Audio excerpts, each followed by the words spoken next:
The other one, look at letter B, continuing suspicious activity. This is one of the most complicated bits of guidance that's out there. In fact, I don't even know how many hours of my life I've spent, kind of parsing through the timeline for continuing suspicious activity or answering questions when people are saying, okay, now explain it to me again, Kev.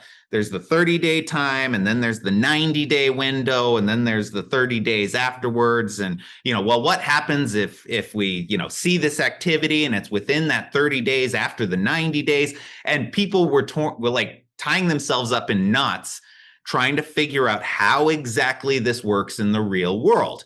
Well, here's the thing, couple of takeaways. First off, risk-based review. Okay, so if you file a SAR, is it mandatory that you do that 90-day look back?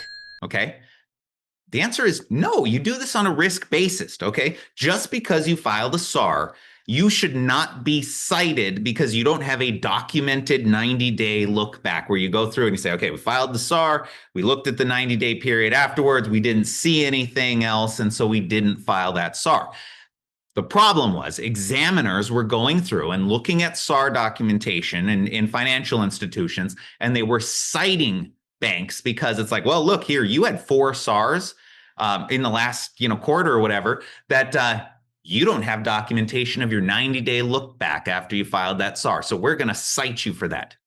It's not how it works, right? Now, if you have reason to believe that that activity might have occurred, okay, then look and document your findings and file that continuing SAR if you deem it appropriate. Or maybe you looked at the 90 days after you filed the SAR, you take a look, but you don't have a clearly documented investigation where you went through and you document the fact that I looked at this 90-day period and I didn't see anything and I have that in my little. Now, it might be a best practice that you do it that way, but the key here is it's not a violation if you didn't. And the problem was examiners were going through and they were saying, oh, your post-SAR investigation process, you had some gaps in here because you didn't document that you looked at those 90 days.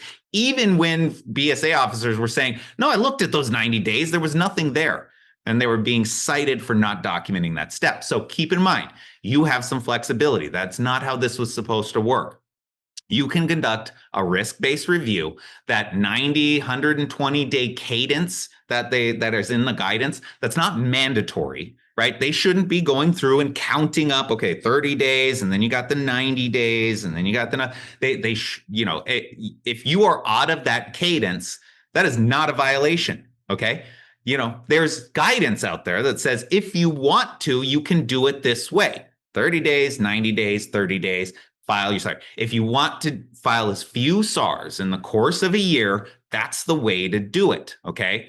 There's that deadline, but you can modify that schedule. If you see some suspicious activity and it's only 60 days into that 90-day cadence and you feel the need to file that SAR, great, do it.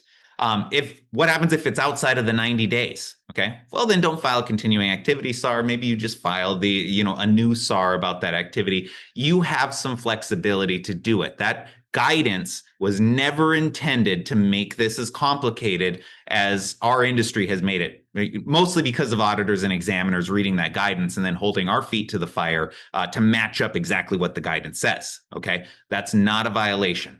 This is an excellent FAQ for you to use as a shield if you get an examiner who's really pushing you on some of these technical things. Okay, now we're letting the tail wag the dog, is what they're saying.